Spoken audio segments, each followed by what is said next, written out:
In the fathomless darkness of space, the Vorhes slave vessel, the harbinger of profit, glided like a razor through the void.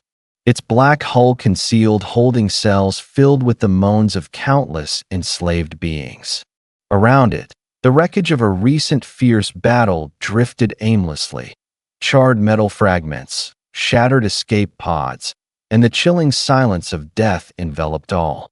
Amidst this debris, a faint distress beacon pulsed weakly, signaling the existence of a lone survivor adrift in the abyss. On the command deck, Captain Vorhes, a cunning and ruthless Vorhes, monitored the technical readouts. His long, bony fingers tapped impatiently on the control panel, betraying his impatience. The Vorhes were notorious throughout the outer sectors for their terrifying efficiency in the trade of living cargo. They had broken the spirits of countless races, from the proud Thyan warriors to the cunning but fragile Mytal species. Vorhes was certain that today's catch would be no different. "Retrieve that pod," he commanded, his voice as thin as tearing silk, yet imbued with absolute authority. Moments later, the retrieved pod was hauled into the ship's bay. Its outer shell was charred and scorched from the battle. The bay lights cast long shadows upon the distorted metal frame. As the pod door was forcibly breached, high-pressure steam hissed out violently, and a squad of Vorhes slave guards, shock batons at the ready, swiftly took their positions. The pod door groaned open, revealing a single figure inside. A human, Xylos, the second in command, subtly narrowed his secondary eyelids. He had expected something more marketable, a haughty Solarian noble, or a runaway Taith priestess. Merchandise that could fetch exorbitant profits in the black markets of Drova 7. But a human? Disappointing. Humans, while relatively rare in this sector, were not highly valued. They were frail, short-lived, lacking the evolutionary adaptations that made other races resilient. Their sole worth, in Vorhes' estimation, lay in their capacity for manual labor. The human remained seated, leaning against the pod wall with an air of indifference. He was lean yet solid, his frame clad in tattered flight gear bearing the insignia of a tan military faction long since destroyed. His short-cropped brown hair was matted with sweat, and a sly smile flickered across his lips as his sharp blue eyes scanned the room. Two Vorhes guards stepped forward, their shock batons crackling menacingly. "Get up, primate," one of them snarled. The human did not stir immediately. He tilted his head, as if weighing his options. Then, with deliberate slowness, as if completely unconcerned by the danger, he slowly stood and stretched. "You know," he said, his voice deep but laced with amusement, "I've had worse welcomes than this. At least you guys haven't started with the probing." His captors hesitated, confused by his strange remark. Vorhes narrowed his eyes, observing the human cautiously. Something was amiss with this one. His relaxed demeanor, as if lacking fear or submission, made him uneasy. "What is your designation?" Vorhes inquired, his tone suspicious. The human met his gaze, a smirk playing on his lips. "Callsign Reaper." Silence descended upon the room. The Vorhes crew exchanged wary glances. It wasn't the name Reaper itself that unsettled them, but his manner of speaking, the certainty in his voice, the arrogant confidence as if he were the one in control. Vorhes dismissed the tension with a contemptuous wave of his clawed hand. "A self-proclaimed moniker," he sneered. "How quaint. Tell me, human, are you familiar with the Vorhes?" "Never had the pleasure of meeting them," Reaper admitted, "but I sense your culture. Slavery, intimidation, a touch of classic villainous, mustache twirling. Very classic." Xylos's lips curled into what might have been a sneer. "Then you understand your situation clearly? You are cargo. You will serve, be broken, and learn to accept your place. Your wit will not save you." Reaper sighed theatrically. "Yeah, see, that's where we have a bit of a disagreement. Your view and mine are slightly different." Vorhes gestured to his guards. "Take him to the holding area." The guards advanced, But as they reached out, Reaper moved unexpectedly. Swift as lightning, his arm lashed out, seizing the nearest guard's wrist and twisting it violently. A sickening snap echoed through the bay as the guard howled in pain. The second guard barely reacted before taking a knee to the gut, sending him sprawling. For a moment, the entire crew stood frozen. Then, numerical superiority quickly took over. 6 more slave soldiers surged forward, weapons raised. Reaper exhaled, raising his hands in mock surrender. All right, easy now, no need to get grabby. The Vorhes surrounded him, forcing him to the floor. Vorhes watched with amusement as the human was shackled and hauled to his feet. "You are quite amusing, I must admit," he said. "But you will soon realize that humor cannot withstand suffering." Reaper smirked, despite the restraints. "You sure about that? Ever seen someone cracking jokes in the middle of a bar fight? We're pretty good at it." Vorhes's sneer faded. He had seen prisoners joke before, but it was always just a mask, a desperate attempt to conceal inevitable fear. But this human was different. He wore no mask. He felt no fear. The holding area was a dimly lit chamber of cold metal and restraints, designed to contain even the most unruly captives. Reaper was secured to a reinforced restraint unit, his arms bound behind him. Vorhes approached, the single overhead light flickering, casting long shadows across the walls. "You seem unconcerned," Vorhes observed, studying Reaper's every expression. Reaper shrugged, as much as his restraints allowed. "Let's just say this isn't my first time in a tight spot." "You are an outlier," Xylos admitted. "I have broken races stronger than yours. Why do you resist?" Reaper chuckled. "Because it's funny. Xylos's patience wore thin. Your defiance is pointless." "You're wrong." Reaper leaned forward as much as his restraints allowed, his voice dropping to a whisper.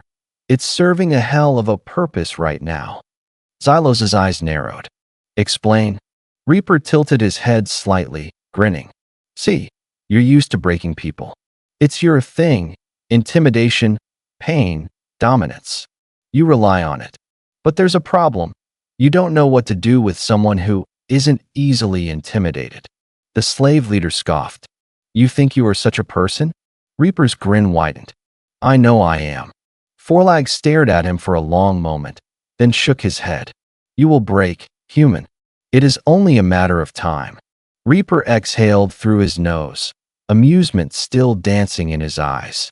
"Tell you what, Vorhes, how about we make a little wager? You think you're going to break me, and I think you're going to regret ever dragging me onto this ship. Let's see who's right." Vorhes sneered disdainfully. "You are insignificant." Reaper's smirk never wavered. "And you have no idea what you just brought aboard your ship." The Vorhes commander turned and left. The heavy door hissed shut behind him. The chamber fell silent again, save for the faint, rhythmic tapping of Reaper's fingers against the metal chair. He was not in a hurry. He had time. Breaking out was just the easy part, in the silence of the holding area. Only the faint hum of the ship's power core reverberated through the walls. Reaper sat motionless in his restraints, his gaze fixed on the ceiling where a single red light pulsed steadily, a security drone. He had counted 3 so far, each following predictable patrol routes through the corridors outside his cell. Not much, but it was a start. The Vorhes thought they had contained him, but they had made mistakes, many mistakes. First, they underestimated his patience. Second, they overestimated their own security. And third, they put him in a cage. If there was one thing humans despised, it was being caged. A hiss of air signaled movement outside his cell. The heavy door slid open, a slave guard entered, followed by a lanky Vorhes technician. The technician's pale gray skin looked even paler than usual. The technician, younger than the other Vorhes Reaper had encountered, clutched a data slate as if it were his lifeline. His wide black eyes darted nervously between Reaper and the guard. "Captain Vorhes has authorized preliminary compliance testing," the guard announced, his voice laced with boredom. Reaper smirked. "Compliance testing?" That's a new one. The technician hesitated before stepping forward, clearing his throat. Specimen designated Reaper. You will state your full name and homeworld for registry purposes. Reaper slowly sized up the technician, noting the tension in his shoulders, the nervous flick of his fingers across the data slate interface. He was young, inexperienced. He was not a fighter. More importantly, he was afraid. That made him useful. James Carter, Reaper answered smoothly. Earth. You might have heard of it. The technician, his name tag read Crick, nodded quickly and tapped on his slate. Your occupation before capture? Reaper leaned forward as far as his restraints would allow. Problem solver. Crick swallowed hard, clearly uncertain whether that was a joke. He opened his mouth to say something else, but the slave guard cut in, jabbing the stun baton against Reaper's side. A sharp jolt of energy ripped through his body. But if they expected a scream, they were sorely disappointed. Instead, Reaper exhaled through his teeth, rolling his neck. Damn, he muttered. That's a solid 7 on the pain scale. You guys ever heard of electricity? 'Cause where I'm from, we make it hurt a lot worse. The guard's expression soured, but Crick's eyes flickered with something else. The Vorhes relied on fear to break their prisoners, to grind them down until they submitted. But fear worked both ways. Reaper wasn't just resisting. He was doing it casually, effortlessly. Crick shifted his weight from foot to foot, hesitating. You don't seem afraid. Reaper's gaze locked on Crick's. Should I be? The question hung in the air, heavy with unspoken meaning. Crick looked away. Enough. The slave guard growled in irritation.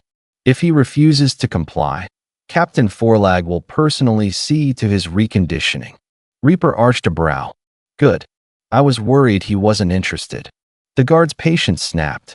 With a snarl, he grabbed Reaper by the collar and yanked him forward, close enough for the human to smell the acrid stench of his breath. You think this is funny, human? Reaper's grin didn't waver. Hilarious, actually. Before the guard could react, Reaper shifted his weight and drove his head forward, smashing it into the alien's face. The Vorhes staggered back with a curse, clutching his snout as dark purple blood dripped between his fingers. The baton crackled to life again, but Reaper was already moving. He swung his bound legs up, kicking the guard square in the chest, and sending him crashing into the opposite wall. Crick yelled in alarm and took a step back. Reaper met his gaze, breathing heavily. You want to help me out? Or are you going to make me get creative? Crick hesitated for half a second too long. Reaper sighed. Creative it is. With a grunt of effort, he wrenched his arms against the restraints, using the brief lapse in the system's energy cycling to twist his wrists free. The metal snapped, and before Crick could even yelp in protest, Reaper surged forward. In a single fluid motion, he snatched the data slate from Crick's hands and used it to deliver a sharp blow to the recovering guard's temple. The slave soldier collapsed unconscious. Crick stood frozen, his breath shallow. You're insane. Reaper flexed his fingers, shaking out the residual ache from the restraints. And you're smarter than you look. So how about you do something even smarter and help me get off this ship? Crick swallowed. If Forlag finds out I helped you, I'll be executed. Reaper tilted his head. If you don't help me, I'm taking this whole ship down. Your call. Crick's jaw tightened. He was afraid, but there was something else beneath it. Resentment, a reluctance that ran deeper than just fear of authority. Reaper pressed his advantage. I saw the way you looked at Forlag. You don't like him. Crick flinched, glancing towards the unconscious guard. It's complicated. Complicated is my specialty, Reaper said. You give me access to the maintenance decks, I make sure Forlag never bothers you again. Crick hesitated, then exhaled sharply. Follow me. They moved quickly through the dimly lit corridors, sticking to the maintenance tunnels that Crick assured him were rarely monitored. Vorhes relied heavily on automation, which meant their security was predictable. Reaper took mental notes as they navigated the ship, patrol routes, blind spots, weaknesses in the ship's infrastructure. Crick stopped at a terminal near a sealed bulkhead. This leads to the main security hub.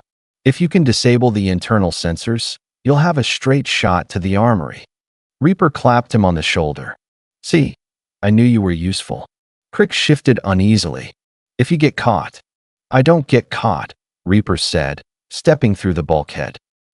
I do the catching.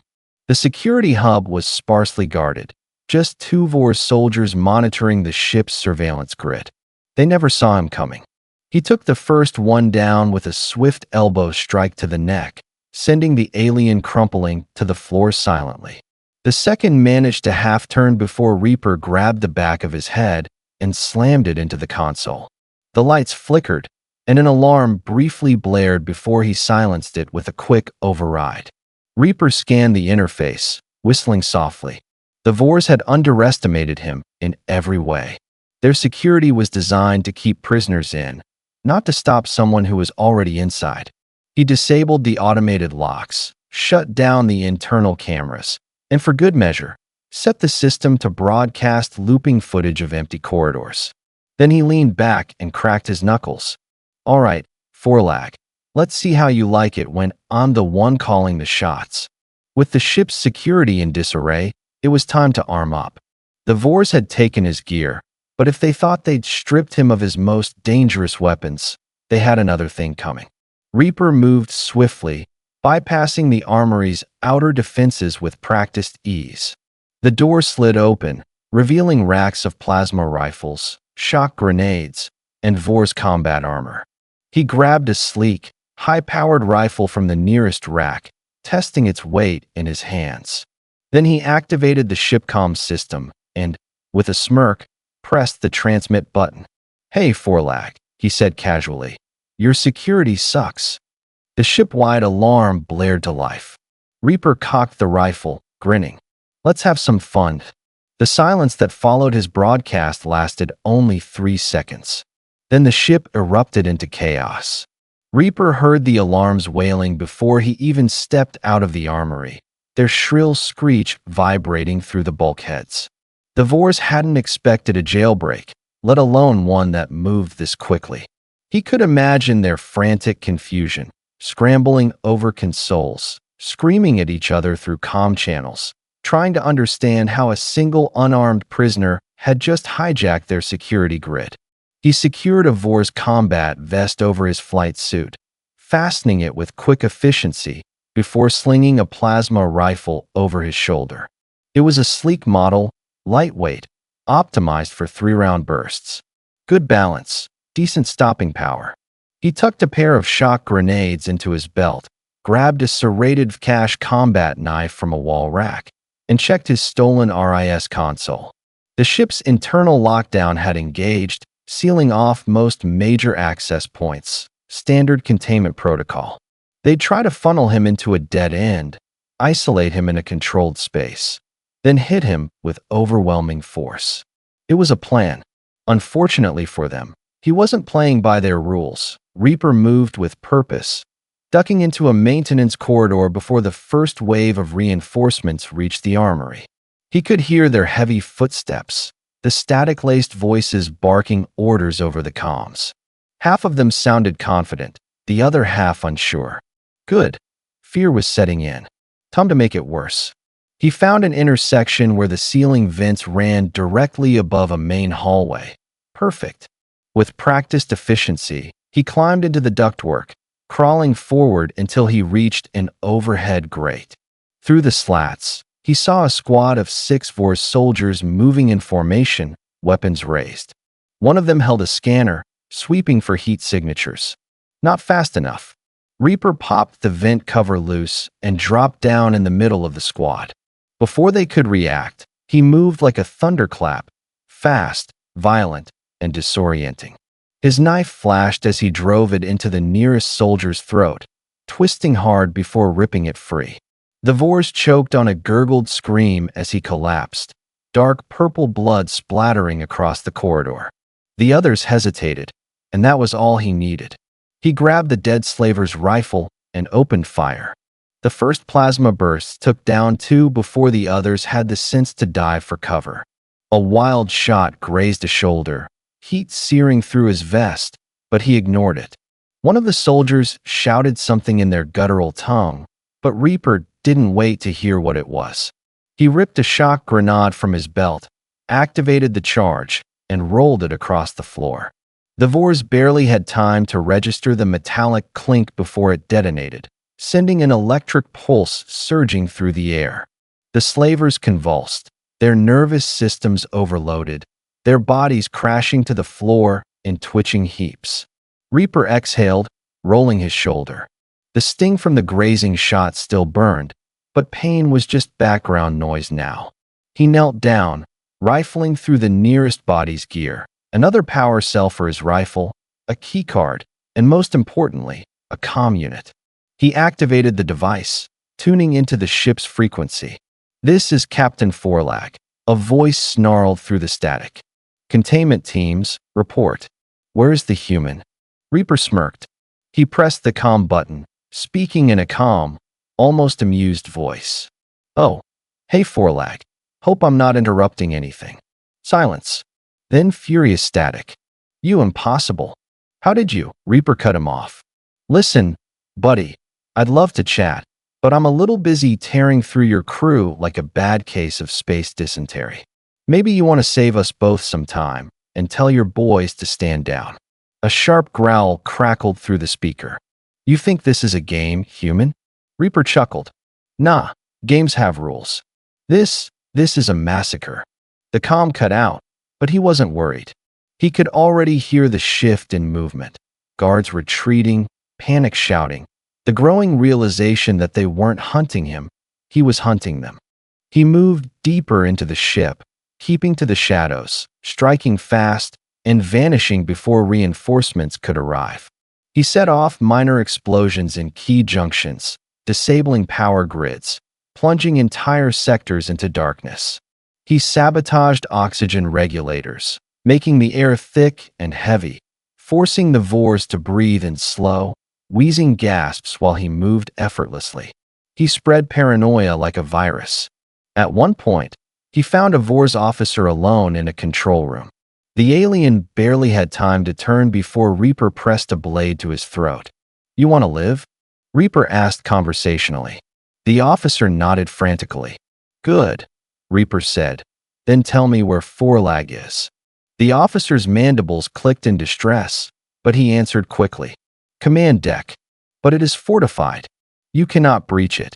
Reaper tilted his head. "See, that's where you and I disagree." He knocked the officer unconscious with the butt of his rifle and moved on. The command deck was a fortress, as expected, reinforced blast doors, automated turrets, and elite guards stationed at the entrance. Vorhes wasn't taking chances. Reaper wasn't either. Instead of going through the front, he found an alternative. The Vorhes had a bad habit of over-engineering their ships, complex ventilation systems, redundant wiring, multiple access points. He found one just above the deck, a narrow shaft leading directly into the ceiling. Minutes later, he was perched above the room, listening. Xylos paced before a holographic display, mandibles grinding together. "This is unacceptable. How is one human doing this? I want every available soldier hunting him now." One of the officers shifted uncomfortably. "Captain, morale is collapsing. The crew believes he is." The officer hesitated. "Something unnatural," Vorhes growled. "Unnatural?" The officer swallowed hard. They say he does not fear death. That he moves through the ship like a wraith. That he wants us to hunt him." Vorhes' claws curled into fists. "Enough with this cowardice. He is nothing but flesh and blood." Reaper chose that moment to make his entrance. He dropped from the vent, landing with a solid thud in the middle of the room. Weapons snapped towards him instantly, but no one fired. They were afraid. He stood slowly, rolling his shoulders, eyes locking onto Vorhes. "You were saying?" Xylos' expression twisted into something between fury and disbelief. "You should be dead." Reaper smirked. "Yeah, people keep telling me that." For a moment, no one moved. Then Vorhes snarled, reaching for his weapon. Reaper moved first. He shot the nearest officer in the knee, spun, and slammed his rifle into another's skull. The remaining guards opened fire, but he was already in motion, ducking low, weaving between them like a phantom. He grabbed a Vorhes soldier by the throat, using him as a shield against incoming fire, then tossed the body into another attacker. The room erupted into chaos. Vorhes backed towards the main console, eyes darting for an escape route. Reaper saw it, saw the fear creeping in. He leveled his rifle at the captain. Game over. Vorhes lunged for the emergency override. Reaper fired. The blast struck the console, sending a shower of sparks through the air. Vorhes stumbled back, his mandibles clicking in rage. You think this is victory? You have doomed yourself. There is no escape. Reaper grinned. Yeah? Watch me.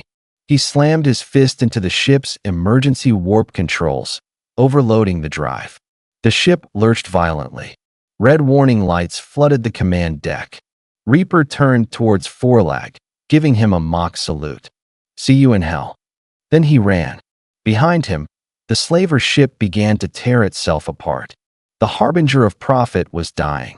The ship groaned as its overtaxed warp core spiraled into catastrophic failure, sending ripples of uncontrolled energy surging through its structure. Emergency sirens howled, punctuated by the frantic screams of Vorhes crew members scrambling for escape pods, trampling over each other in blind panic. Bulkheads buckled, corridors flickered in and out of darkness, and the once proud slaver vessel now teetered on the precipice of oblivion. Reaper sprinted through the chaos, plasma rifle slung over his back, boots pounding against the deck. He had minutes, maybe less, before the warp core detonated and turned the ship into a rapidly expanding cloud of debris. He could already feel the heat rising, the distant thunder of rupturing fuel lines shaking the floor beneath him. He reached the auxiliary hangar, the one area the Vorhes had overlooked in their frenzied attempts to contain him. A row of sleek one-person fighter craft lined the bay, engines idle, awaiting departure. He vaulted over a railing, landing inside the cockpit of the nearest vessel. His fingers flew across the alien controls, bypassing security protocols with an efficiency that would have made his old flight instructor weep with pride. Behind him, the ship's AI sputtered a garbled final warning. Core breach. Imminent structural collapse. 5 minutes. Not his problem anymore. With a flick of his wrist, the hangar bay doors groaned open, exposing the vastness of space. He engaged the fighter's thrusters, feeling the ship's smooth acceleration as it shot forward, escaping the gravitational pull of the dying vessel. Through the cockpit's rear display, he watched as the harbinger of profit convulsed in its death throes. A brilliant white explosion consumed its core, folding it in on itself before erupting outward in a firestorm of plasma and shattered metal. Reaper leaned back in his seat, letting out a slow breath. That was satisfying. His comm unit crackled to life, a nervous voice filtering through.